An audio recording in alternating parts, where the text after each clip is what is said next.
So good evening, invitees and delegates. So now we'll have session. For this session, we have Chair Professor Preeti Maheshwari. So let me introduce Professor Preeti Maheshwari. She is a professor in the Department of Civil Engineering at Indian Institute of Technology, Roorkee. And she supervised 21 masters and 4 doctoral theses. And she has one chapter in the book entitled Geotechnical Engineering Handbook, and she published 50 plus research papers in national and international refereed journals. And her research interests include soil structure interaction, ground engineering, modeling and analysis of rock mechanics. She is on the editorial board of International Journal of Geotechnical Engineering and Indian Geotechnical Journal. She has received 3 biennial awards by Indian Geotechnical Society, and she has been nominated to represent Indian Geotechnical Society on the International Technical Committee TC 304 on engineering practice of risk assessment and management of ISSMGE for the term 2018 to 2021.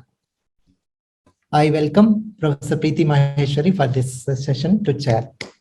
Thank you. And Thank you. we have Dr. Muhammad Safir Pandikawat.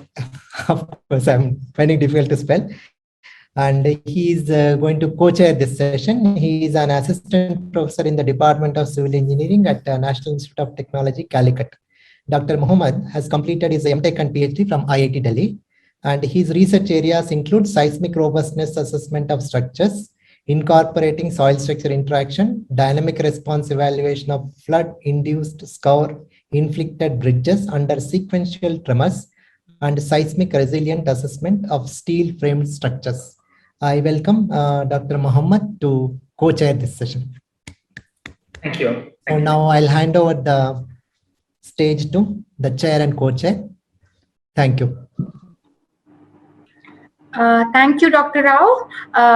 Let us not waste the time because we have limited time. So I request the co-chair, Dr. Muhammad, to kindly introduce the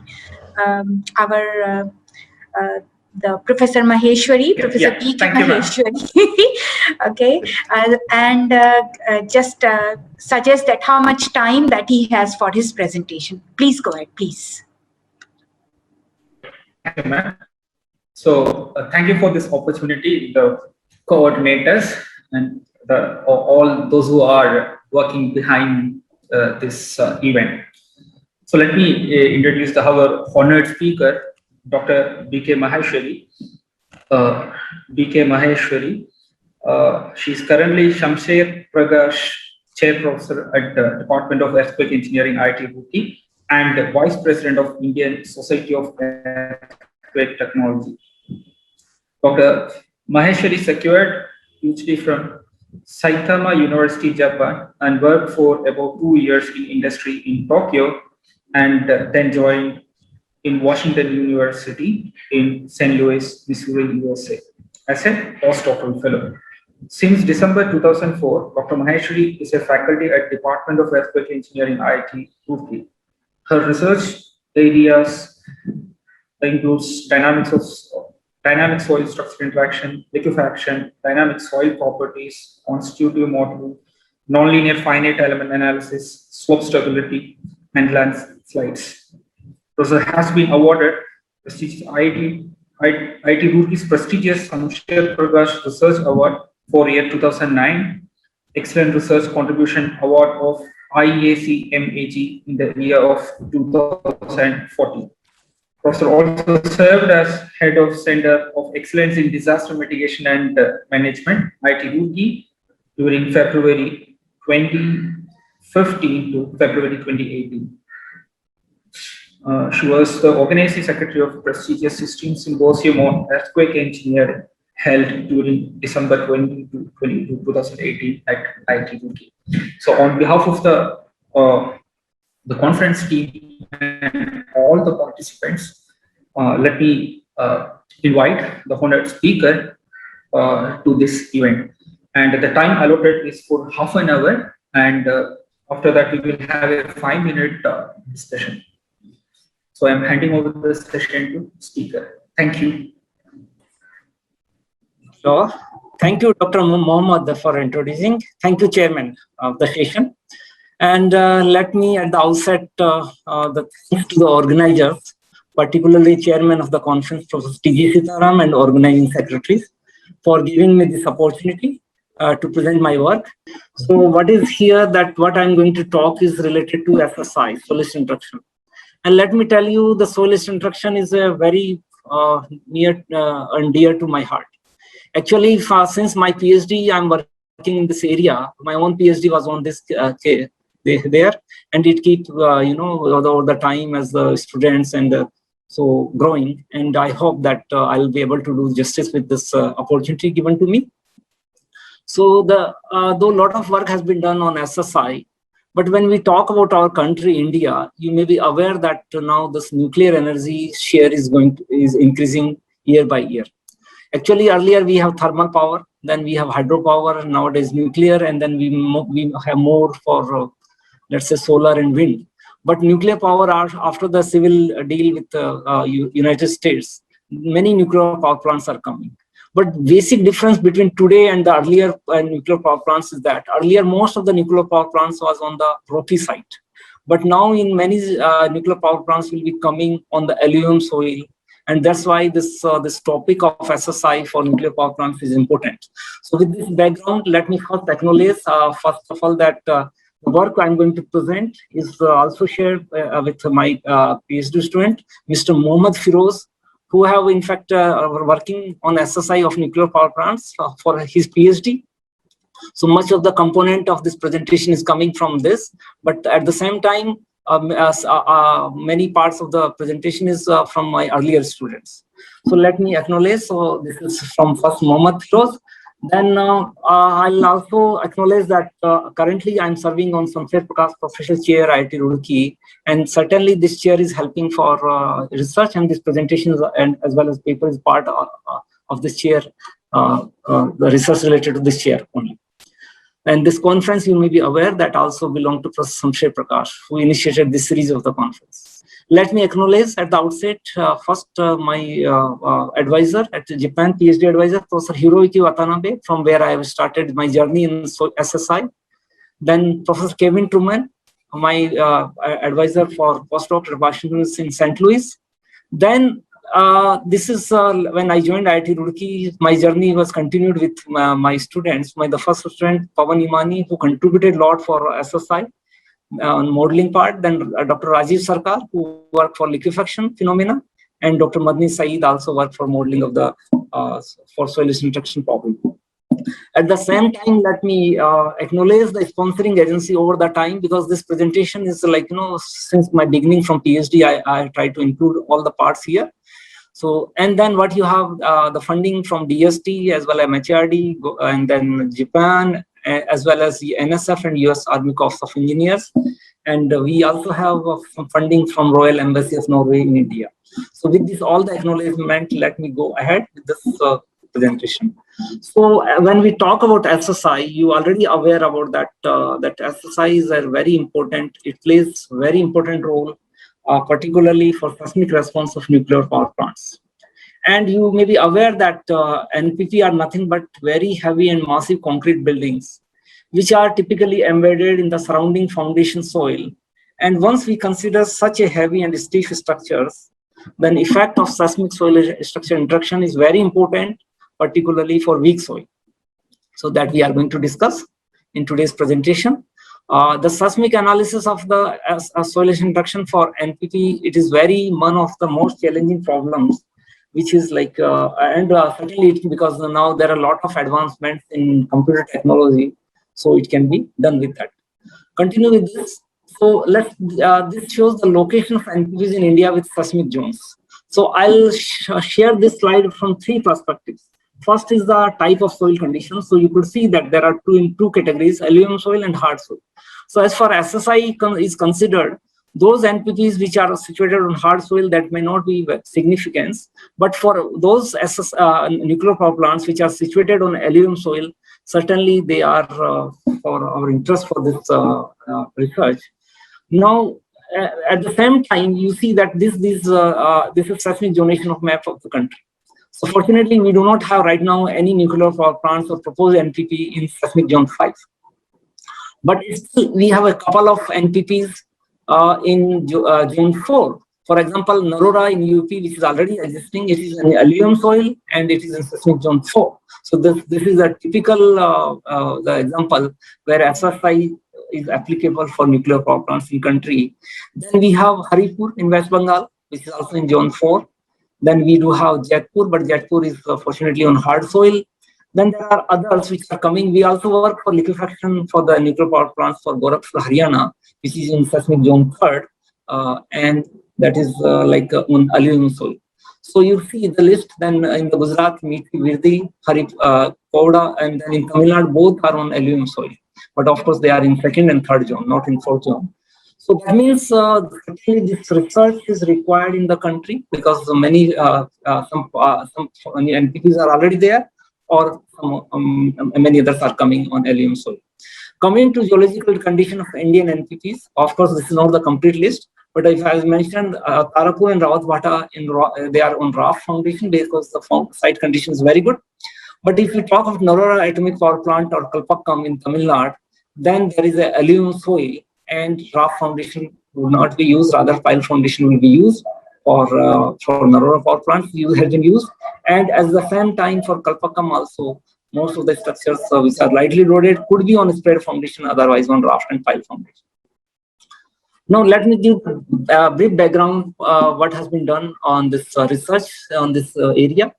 So it is not a new topic, but at the same time it is very evolving. That a lot of work needs to be done yet. That's why this more research is required. So it is started mostly like if you go for nuclear power plants, the first research paper comes from Wolf in 1981, about 40 years back, where a seismic analysis of NPP Angra 2 NPP has been carried out, but linear elastic soil model has been considered, and Winkler foundation has been considered using FIFIL. Then later on, if you see in the remark column, then there are that advancements. And the recent one, we can say that if you go in the 4th one, then you have the nonlinear spin constant using Winkler foundation, and gapping has been also considered. And then continue with that. Later on, sorry. So the recently, the very much the Saxos et al. 2017. So that is something which we are eyeing, and then we are extending this theory. This has been done for linear soil and structural model. So this has been not here. Material nonlinearity has been not considered in the analysis. So we are going to consider. So this is a very much research gap, and then we are going to consider combined pile raft foundation CPRF also. So that was about our current research work with who Professor Mohammed is working. Continue with this for today's presentation. When we talk about SSI for NPPs, so first important point is modeling of unbounded soil media to satisfy the radiation conditions. The second is effect of interaction between soil foundation system and structure system. Then modeling material nonlinearity as well as geometrical nonlinearity, and modeling of liquefaction. So I hope that I am audible. At any point, if I'm not audible, please interrupt me. So when we talk about the different approaches of SSI, then we have the continuum models, discrete models, and finite element methods. So when we talk about continuum model, because the soil is very continuum model can be used for the soil, then we can consider material geometry, material nonlinearity as well as geometrical nonlinearity, geometrical damping can also be considered. However, then continuum model, the problem comes that the modeling of the nonlinearity is very difficult.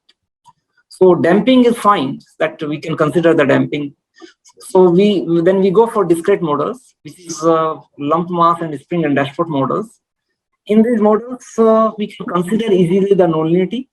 But when we talk about radiation damping or geometrical damping, it is difficult to consider. So these are the limitations of these two models. If we consider the finite element method, then it overcomes the limitation of the both above models. And however, it is at the cost of high competition.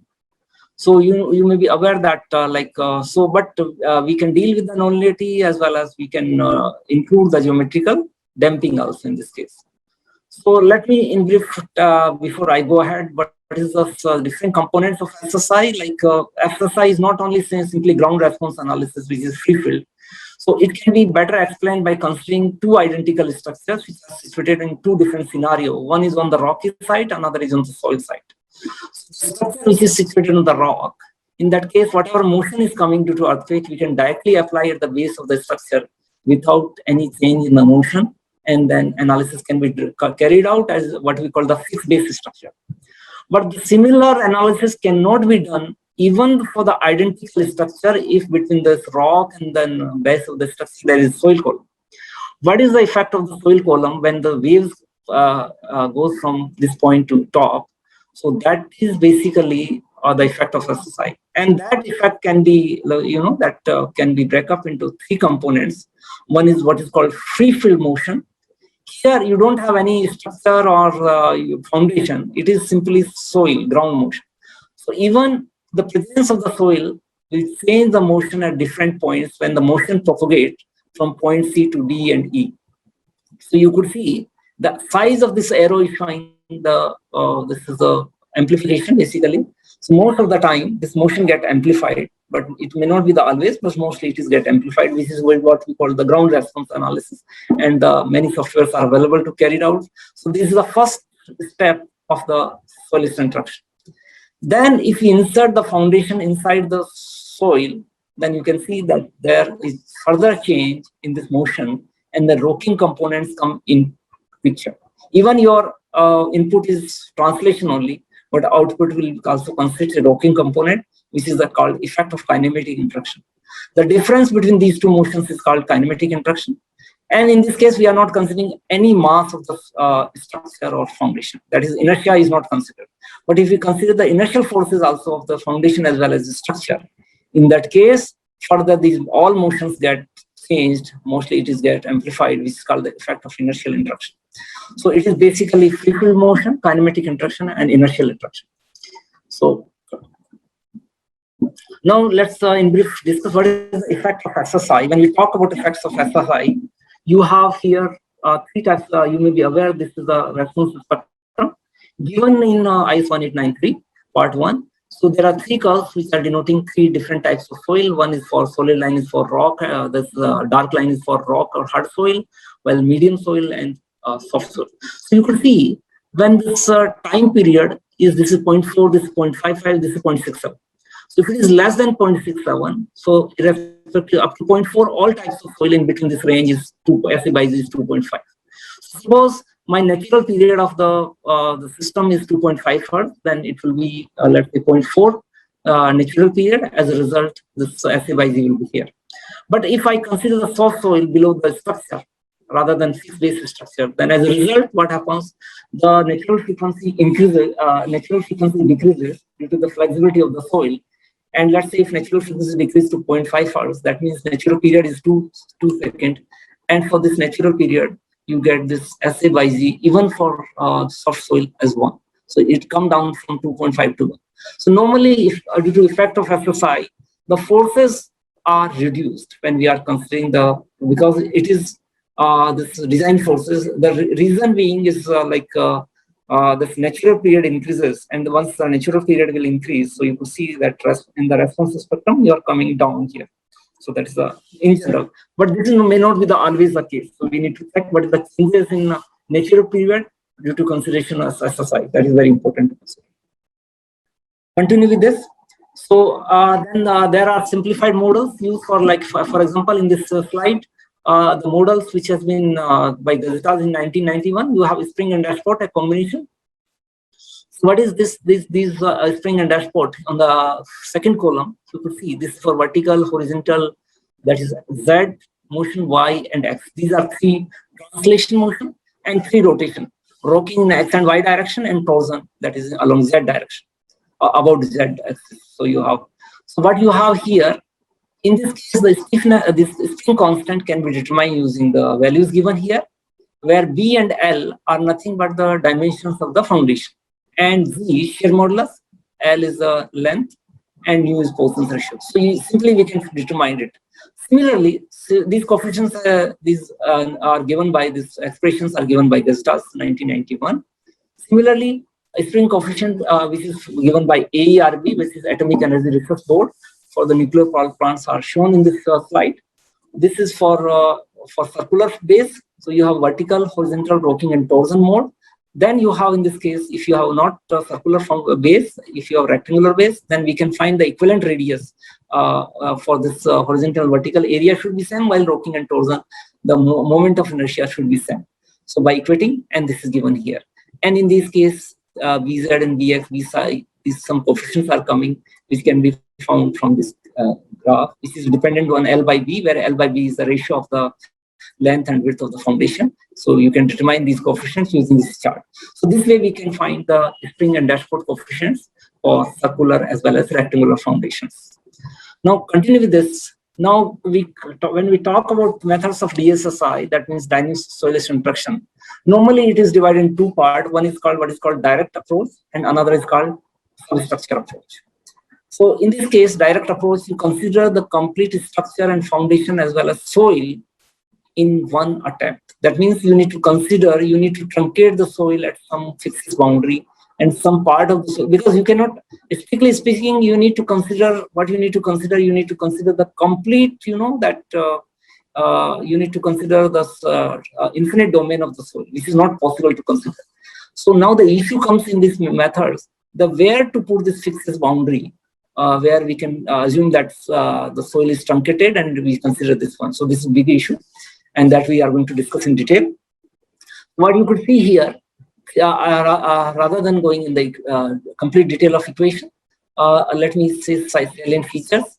You have what is ST are the structure node here, while F are the nodes which represent the interface between soil and structure. So the common node, the nodes which are common between structure and soil are F, this is structure node, and then you have soil nodes. So you have three nodes.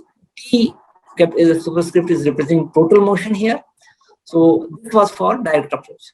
Similarly, if we go for substructure approach, then we divide this complete problem into two parts.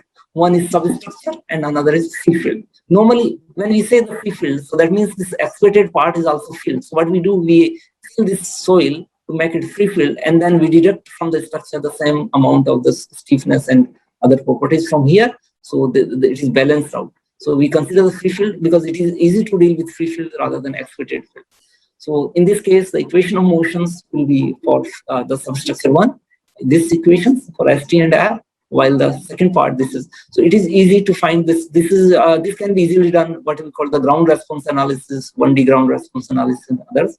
And this is, naturally, this approach is easier in computation. We can use different detailing for the substructure, superstructure as well as substructure part.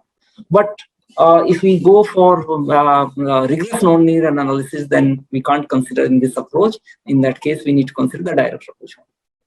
Continue with this. Now for modeling of boundary, a lot of work, as I mentioned, has been done in the literature, and it has been done, in fact, by our research group also. As I mentioned, by the first student, Imani, and he have done, and this was the publication in Soil Dynamics and Earthquake in 2009. And then recently, not very recently, now it is in almost 7 years, then Saeed also work in what is called SBFEM, Scale Boundary Finite Element Methods. So I'm going to discuss in brief work, and all are available in the literature. So, but before using this rigorous modeling of boundary, let's discuss that very simple boundary. What are this, like, the most simplest boundary is elementary boundary. Then we have local boundaries, and then we have consistent boundaries. So in case of elementary boundaries, you specify the zero displacement and zero stresses. And in local boundaries, you have this, that viscous dampers are used, which may be in the horizontal direction, vertical direction.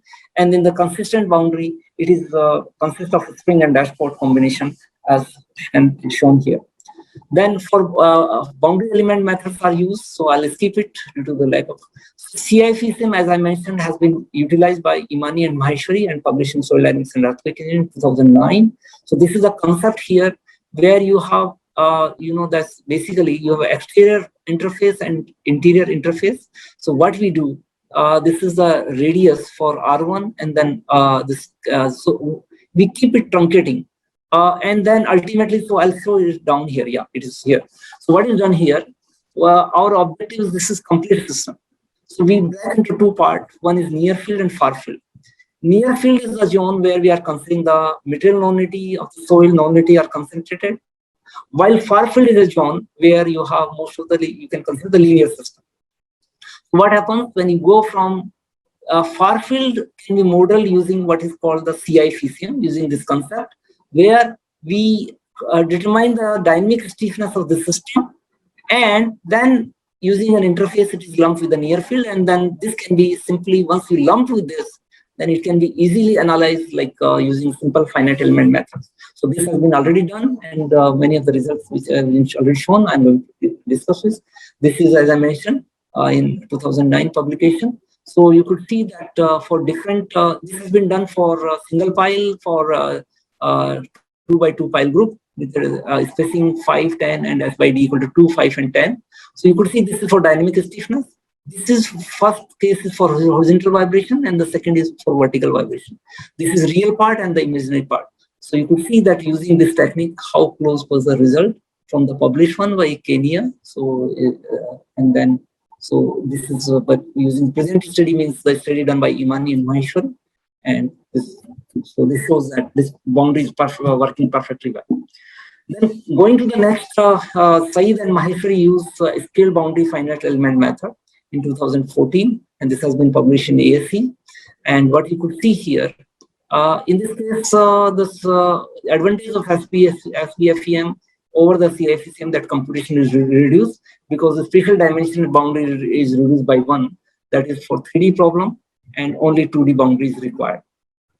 So what is done here is simple problem is taken in vertical direction, and then this has been here. Viscous dashboard is also used, and the results are compared here. In this slide, what you could see that the solid line top line is using SBFEM, which has been done by this, and then these are used from display dashboard, where B is the dimension shown here. So naturally, if when you use viscous dashboard, you can get close result. But in that case, you need to use the large domain, and this large domain will increase. Once you use this large domain, so you could get accurate results, but at the cost of high computation. So what has been done here? SBFEM, it is giving not only the results of very close to a dashboard B equal to 30 meter, not of 5 meters. So that means very close to accurate results. But at the same time, computation cost is reduced. About computation cost, this work has been published in Computer and Geotechnics. So that means we try to reduce the computation time, even using the rigorous boundaries. So now this was for, then continue with the modeling. Continue this further comparison has been done in the results for 1D ground response analysis with viscous dashboard and Kelvin elements. So you could see that this is the solid is for viscous dashboard, while this hollow using FESBFN. So the results here at lower frequencies are this viscous dashboard is giving higher response amplification. But when we go at higher frequency, it is other way. So, but this is because we need to understand that viscous dashboards and Kelvin elements that has been used, viscous dashboard uses, then it has been the boundary, which is the domain is only limited domain has been used, not the exact domain which has been shown here. So now the second part is on the nonlinearity of soil. So nonlinearity is important, both material nonlinearity as well as geometrical nonlinearity. So this has been published in these publications, Maheshwari et al. And Maheshwari and Imani and Singh and Maheshwari. So this is, I'll skip that. This is the background. So very quickly, earlier the material nonlinearity started from Matlock in 1978. This was the first work done on. Then Winkler models and time domain methods have come. So time domain methods has been contributed from my research from Washington University in St. Louis, and then fortunately my students continue with this legacy. So this is like what you have, linear analysis. So this was the model developed in 2004. So this is, though it should be for the linear analysis, but we try to use because it is a device scheme which can be used for nonlinear analysis, and this is published in Soil Dynamics and Earthquake. What you have here in this scheme, we divide this whole system into substructure system. One is foundation, another is structure system. So normally what people do, they solve one system for complete time history and then give the input to this here. So no, what we did, we divide the time history also in a very small time interval, and whatever output have come here at the top of it when you apply the ground motion here has been given as an input to the base of this. Then whatever after solving this, you find the Fp delta T. And in the next cycle, this is loaded by this ground motion as well as the initial forces from the top. And if we solve it in the second time step, it goes. So it could work well for nonlinear analysis also, approximately. So the system considered was here, single pile system and 2x2 pile group system. Then you have foundations of system here. So I'll skip this. The modeling of soil has been done using what is called twin elements, which is a combination of spring and dashboard, as shown here. And it is on the boundary we have is, but when you cut the system, this here 1/4 model is used to decrease the computation time. Then it is important that you apply the appropriate boundary of symmetry and excess of antisymmetry. So these are some of the results here, which is published here in my. So what you could see, we use for nonlinearity His model, which is developed by Professor C.S. Desai, and this is the for elastic, particularly at a higher frequency. You could see the dynamic stiffness have decreased very much here. This is for S by D equal to 5. When you consider S by D equal to 10, then these are the results. So the peak values are very much decreased due to the nonlinearity. Here, the dynamics, so it reduces dynamic stiffness very much. Though effect, there is an effect in damping also, but the effect on damping is not so significant as you could see the effect on the dynamic stiffness part. Then continue with this nonlinearity of soil has been also considered by in this model, like by this Maheshwari and Imani in 2014. So in this publication, again, elastic and comparison with HS has been considered. You could see that again, there is much difference on real part, but not so much on the imaginary part. So elastic model, and this is HS. So then continue with Saeed and Maheshwari also considered, and for different elasticity of soil. So you could see the result here. When we change the EP by ES ratio, where EP is the Young's modulus of the pile and ES is the Young's modulus of soil. So these are the results shown here. Now let me discuss very important topic, SSI on liquefiable soils. Once we consider liquefiable soils, so this has been done by one of my students, Sarkar, Rajiv Sarkar, and I'm going to share the results here. So what you could see, in this case, you have complete soil pile structure system. 3 models has been considered. One is linear elastic model. Another is Duncker-Pregel soil model without pore pressure generation.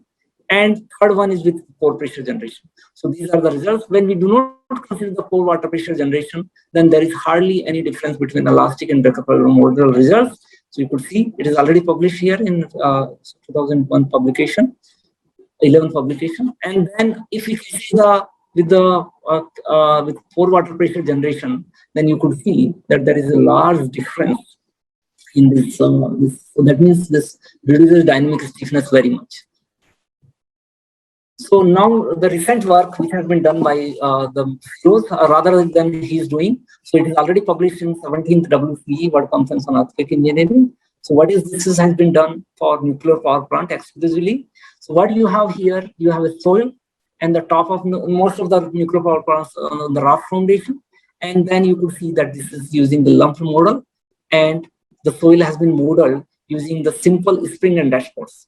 Of course, 2 types of analysis has been carried out using finite element model for this complete NPP as well as soil part, as well as using equivalent spring and dashboard. So what we could see, the spring and dashboard coefficients, springs are applied in horizontal direction, vertical direction, as well as in rotational mode. So what you have here for calculation, you require shear velocity. Simply shear velocity can be calculated using n values, and then once VS is found, then we can find the value of Cmax, and then further calculations are done. So let me share some of the results. So what has been done right now, it has been done for equivalent linear method, where the soil Z by Gmax curve and damping ratio curves. This is called modulus reduction curves, and this is damping ratio curves. And this has been given by Vucetich and Dobry. And this is for different PI values of the soil. In the different 3 curves, it is for 0 to 5, 6 to 10, 11 to 15. So accordingly, different types of soil PIs are written here in this column. So different curves are used and analysis has been done. So these are the steps for the analysis, where what is done, let me explain quickly. That we consider first of all up to which point this G by Gmax is 1. So we calculate that strain for given curve, and that for that strain, if your strain is lower than the strain, then you don't require any nonlinear analysis. So that need to be checked. So, and if we need to carry out the nonlinear analysis, the issue comes, what is the value of Z and damping ratio? So what is done?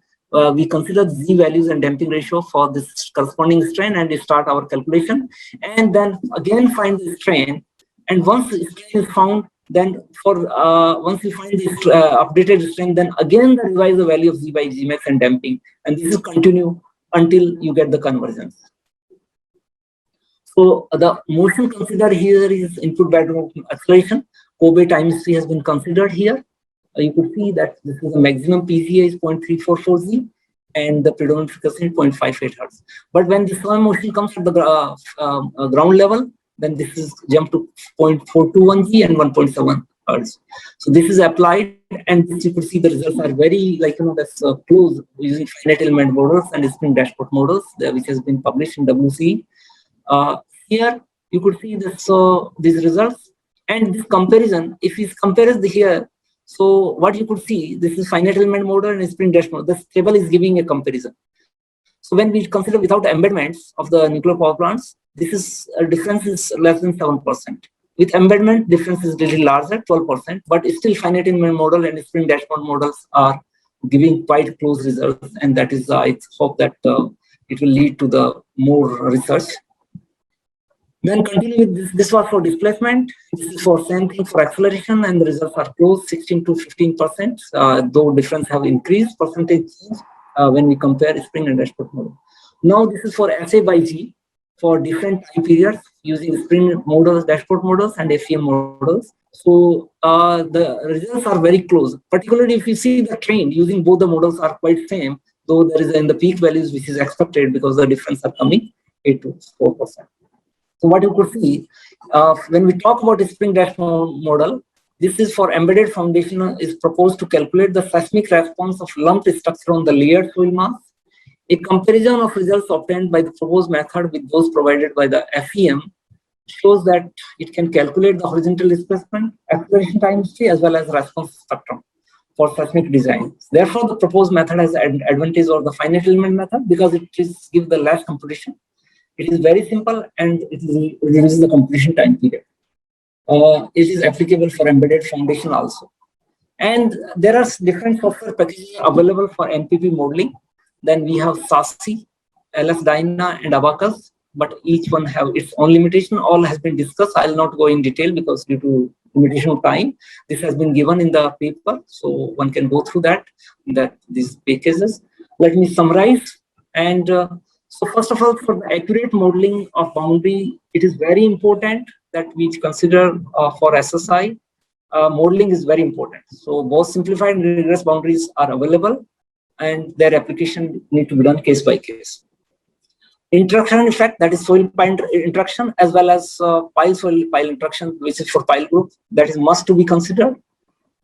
For during seismic loading, the complex dynamic stiffness is frequency dependent. So the frequency dependent characteristics of the whether we work in time domain or frequency domain, we need to understand that soil is frequency dependent characteristic. Behavior of soil is nonlinear, that need to be considered.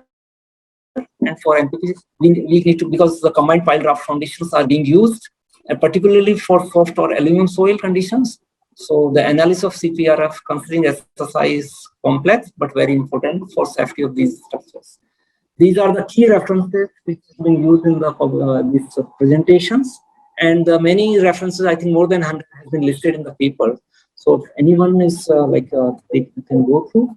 And with this, I am come to the end of my presentation. Thank you very much for your patient hearing, and I'll be happy to answer the questions. And still, if there is any query, anyone can send me email on these addresses. Thank you very much. Thank you, Chairman and Co-Chairman. Thank you, Professor Maheshwari. I would like to add that SSI is such a vast topic that it is really impossible to, even take up one small part of SSI and finish it within half an hour. But at least Professor Maheshwari has tried to give us the overall idea about this particular topic. And if anybody has any question, we have 5 minutes. We can have some quick question answer session or interaction with Professor Maheshwari. Can I have one question, please? Yes, please. Yes. Thank you, Professor Maheshwari. Very interesting lecture. Sir, I have one clarification. Generally, when we do any soil structure interaction problem in finite element. So we will go for kind of interface elements, and then we give some kind of normal and shear stiffness interface elements based on the test conducted on direct shear test and all. But in this particular case, how do we evaluate this spring dash constants like stiffness and damping and all? How do we evaluate and then use that in the analysis? Yeah, so let me take this into two parts. This is a very good question. Actually, the spring and dashpot models which I'm showing is for boundary. I have not talked in my presentation for what is called, that the interface is required because there is a different material, soil and pile. So what happens, there is a, due to this particular loading, there is a gap, what is called slip and separation. So to model and slip and separation, those kind of elements are required. So that interface elements will be a different story, where this spring and dashpot model which I have shown is modeling for boundary only. So that is required, but I have, due to lack of time, I could not talk to that, though we have done some work on that also. Okay. So that is there. So that interface element is basically to differ, because there is a large difference in the stiffness of soil and pile. So that's required. Otherwise, it is not required. Yeah. So that. Okay. Thank you. Yeah. Thank you. Any other question, please? Quick question. Hello. Yeah. Go ahead, please, Dr. Mahesh. Yeah, you are saying something about boundary. Yes, sir. Yes, sir. Yes. So actually, there is an influence zone under the structure. So when the structure is resting on the flexible media, certain quantity of the soil is under influence. Right. So how to identify this influence zone perfectly? Means we have certain guidelines available as such. But is there any specific method to identify the quantum of the soil actually is under influence?